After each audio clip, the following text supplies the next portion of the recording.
12वीचा result लागलाय. कॉलेजमध्ये admission घेण्याची वेळ जवळ आली आहे आणि सगळ्या स्टुडंट्स आणि पॅरेंट्सला पडलेला एक कॉमन प्रश्न म्हणजे ऑटोनॉमस कॉलेजला ॲडमिशन घ्यावं की नॉन ऑटोनॉमस कॉलेजला? जर तुम्हालाही हा प्रश्न पडला असेल तर हा व्हिडिओ तुमच्यासाठी आहे. शेवटपर्यंत नक्की पहा, कन्फ्युजन दूर होईल. नमस्कार, मी अश्विनी लाड आणि आज मी तुम्हाला सांगणार आहे ऑटोनॉमस आणि नॉन ऑटोनॉमस कॉलेजेसबद्दल. तर आपण जी आपल्या आजूबाजूला कॉलेजेस बघतो, ज्यांच्यामध्ये आपण ॲडमिशन घेणार आहोत, ती सगळीच कॉलेजेस कुठल्या ना कुठल्यातरी युनिव्हर्सिटीशी अफिलिएटेड आहेत. अफिलिएटेड म्हणजे काय? त्या सगळ्या कॉलेजेसवर एका पॅरेंट युनिव्हर्सिटीचा कंट्रोल असतो. कॉलेज ऑटोनॉमस असो किंवा नॉन ऑटोनॉमस असो, हे कोणत्या ना कोणत्यातरी पॅरेंट युनिव्हर्सिटीशी नक्की अफिलिएटेड असणारच. तर ऑटोनॉमस कॉलेजेस म्हणजे नक्की कोणती कॉलेजेस आणि ती काय करतात? तर ऑटोनॉमस कॉलेजेसचा दर्जा अशा कॉलेजेसना मिळतो, ज्या कॉलेजेसचं नॅक अक्रेडिटेशन झालेलं आहे, त्यांचं इन्फ्रास्ट्रक्चर चांगलं आहे, त्यांची टीचिंग फॅकल्टी एक्सपिरियन्स्ड आहे. ऑलरेडी ही सगळी कॉलेजेस एका स्टँडर्ड प्रोसेसमधून पास होऊन अ, त्यांचं जे करिक्युलम आहे ते चांगल्या पद्धतीने सर्व्ह करतात. त्याच कॉलेजेसला सिटी ऑटोनॉमसचा दर्जा देते. ऑटोनॉमस म्हणजे एक प्रकारचं इंडिपेंडन्स, एक प्रकारचा फ्रीडम. तर फ्रीडम कोणकोणत्या गोष्टींमधला?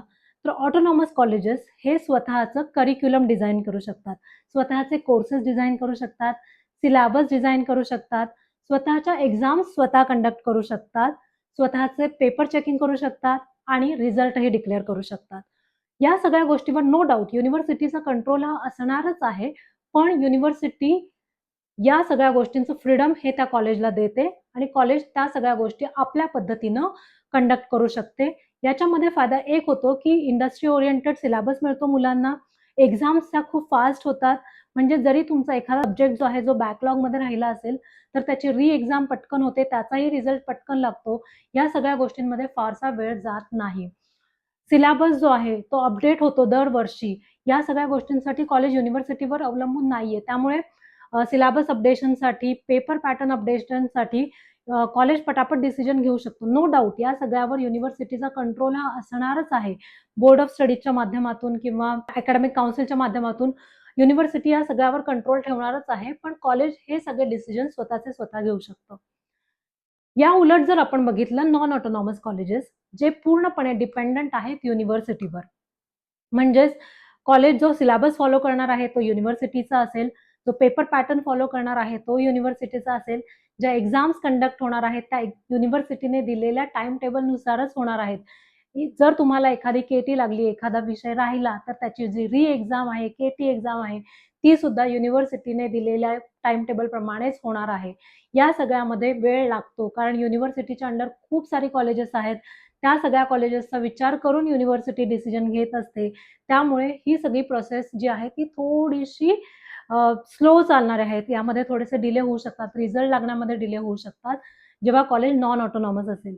पण जर कॉलेज ऑटोनॉमस आहे, तर रिझल्टची प्रोसेस ही खूप फास्ट होते. तुमचे फर्दर ॲडमिशन्स असतील किंवा तुम्हाला अजून कुठे दुसरीकडे जायचं असेल, तर रिझल्टची तुम्हाला फार वेळ वाट बघावी लागत नाही. रिझल्ट्स हे पटापट लागतात.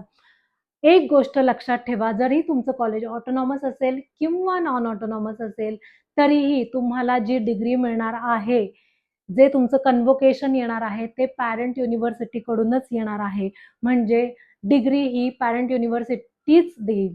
जरी कॉलेज ऑटोनॉमस असेल, नॉन ऑटोनॉमस असेल, तुमच्या डिग्री सर्टिफिकेटवर त्या युनिव्हर्सिटीचंच नाव लिहिलेलं असणार आहे.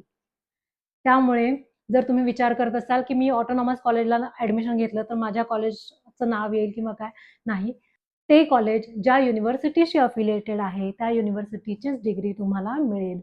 त्यामुळे लक्षात ठेवा, ऑटोनॉमस कॉलेजेस म्हणजे स्वतःचा अभ्यासक्रम किंवा स्वतःचा सिलेबस, स्वतःचा पेपर पॅटर्न, स्वतःचं पेपर चेकिंग, स्वतःचं रिझल्ट डिक्लेरेशन.